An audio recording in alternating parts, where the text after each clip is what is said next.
ఏదైతే pipe line ఉందో అది ఇప్పుడు సరిపోవట్లేదు. మనకి 8 ఇంచులు ఉంది, దాని 12 ఇంచులకి, దాని తర్వాత ఇంకా వైడ్నింగ్, కెనాల్ వైడ్నింగ్, అవన్నీ కూడా.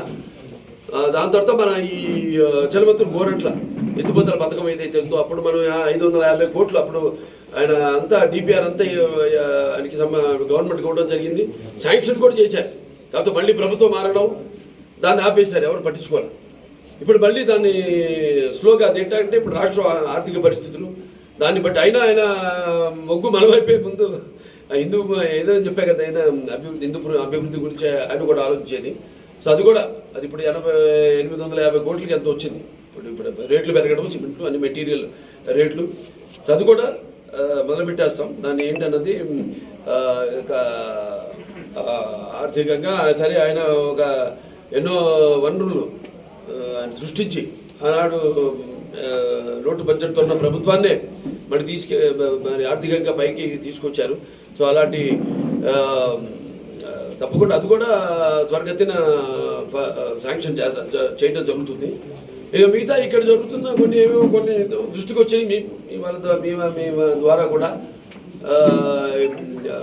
ఈ పక్క రాష్ట్రాల్లోంచి మద్యం రావడం అది ఇది అయ్యి ఆయన పోలీస్ వాళ్ళంతా కూడా చాలా నిబద్ధతతో చాలా వాటిని అరికట్టడానికి వాళ్ళు పూర్తిగా వాళ్ళ పనులు వాళ్ళు చేస్తున్నారు వాళ్ళు. సో ఇవన్నీ కూడా ఇంకా ఎన్నో పరిశ్రమలు రావాలి. పరిశ్రమలు కూడా రావడానికి సిద్ధంగా ఉన్నాయి. కొన్ని వాటితో కూడా చర్చించడం జరుగుతుంది. రైజా వాళ్ళు అయితేనేమి అప్పుడు అట్లాంటి వాళ్ళు కూడా ముందుకు రావడం. ఇట్లా మళ్ళీ మనం ఇప్పుడు ఏంటంటే సింగిల్ విండో సిస్టమ్ అంతా క్లియర్గా ఉంది వాళ్ళకి. అంటే వెంటనే త్వరగా ఫైల్స్ అన్నీ మూవ్ అవుతాయి, శాంక్షన్ అయిపోతాయి అన్న ఒక మంచి ప్రభుత్వం. యథా రాజా తథా ప్రజ అన్నట్టు ప్రభుత్వం బాగుంటే అన్నీ అభివృద్ధి త్వరగతిని జరుగుతాయి. అన్నీ కూడా మనం ఆశించేది అభివృద్ధి గురించే, సంక్షేమం గురించే, ప్రజల సంక్షేమం గురించి. సార్ కాబట్టి హిందూపురం మున్సిపల్ చైర్మన్ సార్ పూర్తి బలం ఉన్న తెలుగుదేశం పార్టీకి సంబంధించిన పర్సన్ ఇంకా 6 నెలలు పూర్తి అవుతాం సార్. నిబంధనల ప్రకారంగా ఫిబ్రవరి 20కి 6 months. అంటే దానికి ముందైతే నోటిఫికేషన్ ఉండేదండి. కొన్ని రోజులు అయితే నోటిఫికేషన్ అవసరం ఉండదు. అందుకని కొంచెం దాన్ని అప్పుడు జాప్యం చేయడం జరిగింది. ఎందుకంటే ఇక్కడ ఉన్న మొత్తం ఏవేవి మున్సిపాలిటీస్ ఉన్నాయో 7-8 మున్సిపాలిటీస్కి ఇప్పుడు మనం చైర్పర్సన్స్ని మార్చాల్సిన అవసరం ఉంది.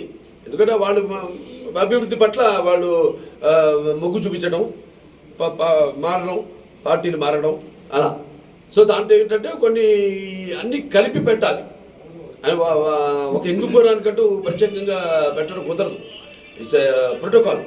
ఆ ప్రోటోకాల్ అనుసరించాలి. కాబట్టి దాన్ని ఒక కొంచెం ఒక సంవత్సరంన్నర అటైతే దానికి ఆ నిబంధనలు మనకి వర్తించవు. దానికోసమని మేము ఏదో వెయిట్ చేస్తాం. అది మున్సిపల్ యాక్ట్ ప్రకారంగా ఫిబ్రవరి 20వ తారీఖు 6 నెలలు అవుతుంది సార్. వెంటనే వాళ్ళ కష్టాలు ఏంటో తెలుసుకుని అవి తీర్చాలి అని ఒక ఆవేశం. అప్పుడప్పుడు ఆయన్ని చూస్తున్నప్పుడు నాన్నగారే గుర్తుకొచ్చేవారు. అంటే ఆవేశం, ఏ సమాజానికి మంచి చేయాలి, ఎవరికి ఏం కష్టం వచ్చినా దాన్ని తీర్చాలి అని.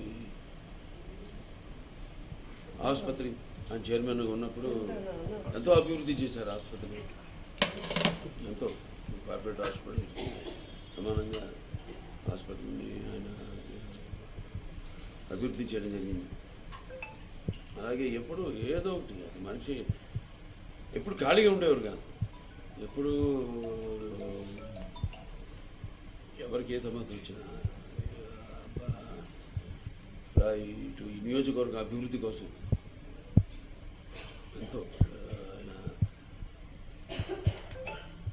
అంటే అంటాం మనం ఎంతమంది పడతారు గెడతారు కానీ అందరూ మహానుభావులు కాలేరు. ఆ మహానుభావులు కోవకు చెందిన వాళ్ళు వెంకటస్వామి గారు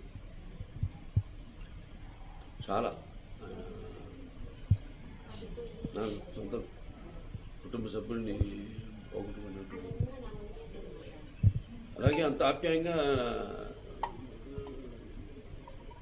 మన ప్రభుత్వం వచ్చింది.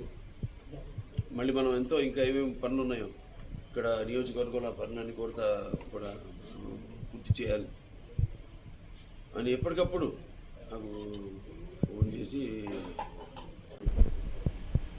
ఎందుకంటే అన్నీ కలగలిపితే అంటే ఒక ఆవేశం, ఒక నిస్వార్థం, ఒక అభివృద్ధి గురించి ఇవన్నీ కలగలిపితే మరి అటువంటి ఒక ఇవాళ లేకపోవడం అనేది కేవలం నాకు, అలాగే నాకే కాదు, అటు పార్టీకి, తెలుగుదేశం పార్టీకి కూడా ఒక తీరని లోటు, ఎవరు పొడుచలేనిది ఈ లోటు.